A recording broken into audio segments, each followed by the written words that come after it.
Namaste, welcome to நிஃபியோஸ் online Hindi academy. Visharad Uttarardh paper 2ல் இருக்கக்கூடிய ஃபோர்த் ரோமன் லெட்டரில் கேட்கக்கூடிய டிப்னிஸ் தான் நம்ம இந்த வீடியோவில் பார்க்க போகிறோம். ஆல்ரெடி நான் ஃபர்ஸ்ட் டிப்னி அப்லோட் பண்ணிட்டேன், அதை பார்த்துட்டு இந்த டிப்னியை பாருங்கள். ஸோ டாபிக் வந்து ஷக்ராஜ். ஷக்ராஜ் யார்? நம்ம ஜஸ்ட்டு நீங்கள் அப்படியே நம்ம சரித்திர சித்திரன் படித்தோம்ல, அதுலேருந்து நீங்கள் ஜஸ்ட்டு யோசித்து பார்த்தீங்கனாலே தெரியும். ஷக்ராஜ் யாருடைய ஹஸ்பண்டு? கோமாவனுடைய ஹஸ்பண்ட் தான் ஷக்ராஜ். ஷக்ராஜுக்கும் ராம்குப்துக்கும் என்ன சம்மந்தம் இருக்குது? ஷக்ராஜுக்கும் ராம்குப்துக்கும் நடுவில் ஒரு யுத்தம் நடக்கும். அந்த யுத்தத்தில் வந்து ஷக்ராஜ் ஜெயிச்சிடுவான், ராம்குப்து தோத்துடுவான். அதனால் ஷக்ராஜ் வந்து ராம்குப்திட்ட என்ன கேட்பான்? அவளோட மனைவி துருவசுவாமினியை தனக்கு கொடுத்துடணுன்னு சொல்லி கேட்பான். இந்த விஷயம் தெரிஞ்சு சந்திரகுப்த் என்ன பண்ணுவான்? சந்திரகுப்த் என்ன பண்ணுவான் அப்படின்னா, ஷக்ராஜ் கிட்ட சண்டையிட்டு ஷக்ராஜை வந்து தோற்கடிச்சிட்டு ஷக்ராஜ் வந்து அந்த சண்டையிலே வந்து இறந்து போயிடுவான். அதுக்கப்புறமா துருவசுவாமினி அங்கேருந்து கூப்பிட்டு வந்துடுவாங்க. இதுதான் கதையில் நடக்கும். அதுக்கப்புறமா வந்து கோமா வந்து இவங்கக்கிட்ட கேட்பாங்க. யார்கிட்ட? சந்திரகுப்துக்கிட்டையும் துருவசுவாமினிக்கிட்டையும் ஷக்ராஜனோட அந்த டெட் பாடியை கேட்கறதுக்காக யார் வருவாங்கன்னா, கோமாவும் மிஹிரதேவும் வருவாங்க. அந்த நேரத்தில் ராம்குப்த் என்ன பண்ணிவிடுவான்? மிஹிரதேவியும் கோமாவையும் வந்து அங்கேயே அடித்து போட்டுருவாங்க. ஸோ இதுதான் இவங்களுக்கெல்லாம் உள்ள அந்த ரிலேஷன். ஓகே, இப்போ நம்ம ஸ்டோரி பார்க்கலாம்.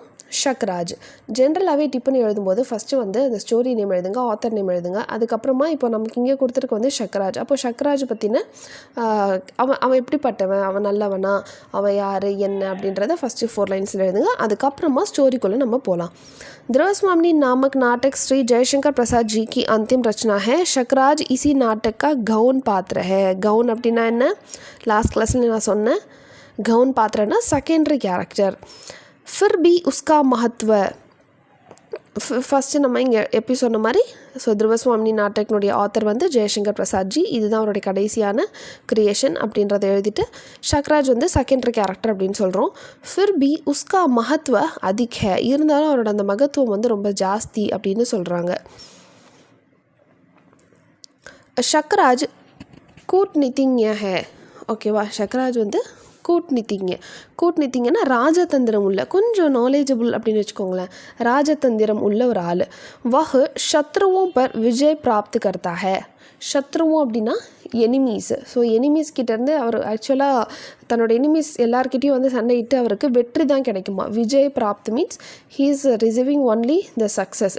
ஓகே, விஜய் பிராப்த் करता है. उसके मन में प्रतिशोध की आग जलती रहती है. அவனோட அந்த மனசில் பிரதிஷோத் அப்படின்னா பழி வாங்குதல். என்னது? பழி வாங்குதல். ஓகேவா? பழி வாங்குற அந்த எண்ணம் வந்து இருந்துக்கிட்டே இருக்கான்.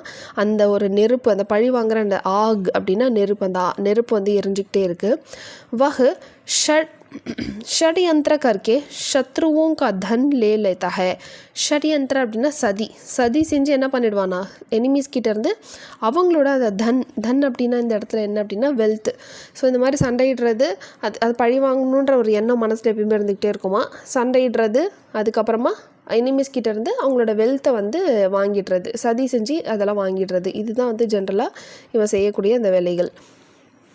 ஷக்ராஜ் விலாசி ஹே. விலாசி அப்படின்னா லக்ஸூரியஸ். ஓகேவா? ரொம்ப அந்த பணக்காரன் இதில் ஷக்ராஜ்.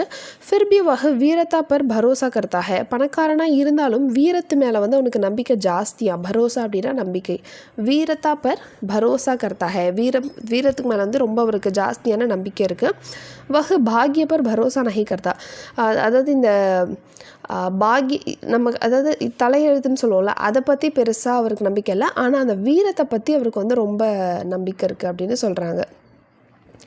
ஷக்ராஜ் கே பூர்வஜ் சமுத்திரகுப்த சே ஹார் கயே தே. இங்கே பாருங்கள், ஷக்ராஜ் கே பூர்வஜ் அதாவது ஷக்ராஜனுடைய ஆன்செஸ்டர்ஸ், அவருடைய முன்னோர்கள் வந்து சமுத்திரகுப்த் இருக்காங்க இல்லையா. சமுத்திரகுப்த் இப்போ வந்து சமுத்திரகுப்து கூட வந்து ஷக்ராஜனுடைய பூர்வஜ், இவங்களுக்கு முன்னாடி வந்து அவங்க அப்பா தாத்தா எல்லாருமே சமுத்திரகுப்தோட வந்து தோற்று போயிருக்காங்களாம்.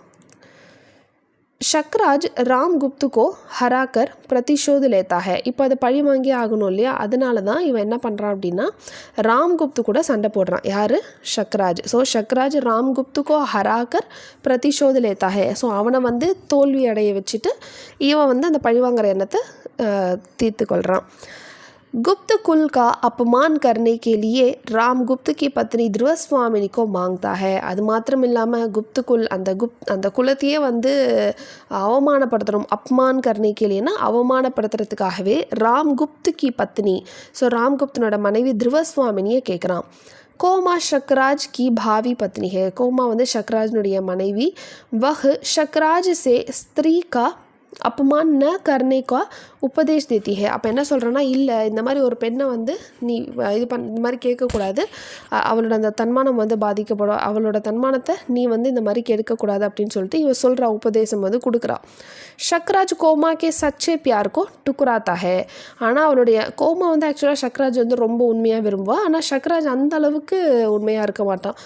அவளோட அந்த சச்சே பியாருக்கோ, அவளோட உண்மையான அந்த காதலை வந்து ரிஜெக்ட் பண்ணிடுறான், அது வந்து மறுத்துடுறான். शक्राज चंद्रगुप्त से लड़ने जाता है. शक्राज चंद्रगुप्त से लड़ने जाता है. तब धूमकेतु उदय होता है तो शक्राज डर जाता है. शक्राज என்ன பண்ணுறான்னா, அடுத்தது சந்திரகுப்தோட வந்து சண்டையிடுறதுக்காக போகிறான். அந்த நேரத்தில் கரெக்டாக வந்து தூமகேது அப்படின்னா ஒரு வால் நட்சத்திரம் வந்து உதயமாகிறத பார்த்துட்டு शक्राज வந்து பயந்து போயிடுறானா. ஆகிர் வக சந்திரகுப்த் துவாரா மாரா ஜாத்தா है. கடைசியில் என்ன ஆகுது, சந்திரகுப்த் வந்து शक्राज வந்து கடைசியாக சாகடிச்சிருவான். ஸ்திரீ का अपमान करने वाला का नाश होता है. ஸோ பெண்ணோட அந்த மானத்தை வந்து அவமானப்படுத்தினா இல்லையா, அவன் வந்து நாஷ் ஹோதாஹேன்னா அழிக்கப்படுறான் அப்படின்றத சொல்லி முடிக்கிறாங்க. ஸோ நான் சொன்ன மாதிரி ஃபஸ்ட்டு ஷக்ராஜ் பற்றி இந்த லெசன் நேம் ஆத்தர், அதுக்கப்புறமா இதனோட கவுன் கேரக்டர், அதாவது செகண்டரி கேரக்டர்னு சொல்கிறாங்க. அதுக்கப்புறமா ஷக்ராஜ் பற்றின அவன் என்னென்னலாம் பண்ணான் அப்படின்னு சொல்லி பேசுகிறாங்க. ஸோ ஸ்டோரி பற்றி பேசி முடிச்சிருக்காங்க. So this is all about Shakraj. இது எது டவுட் இருந்தால் கீழே கமெண்ட் செக்ஷனில் கேளுங்க. கண்டிப்பாக நிவ்யூஸ் ஆன்லைன் ஹிந்தி அகாடமியை சப்ஸ்கிரைப் பண்ணிக்கோங்க. தேங்க்யூ, தன்யவாத்.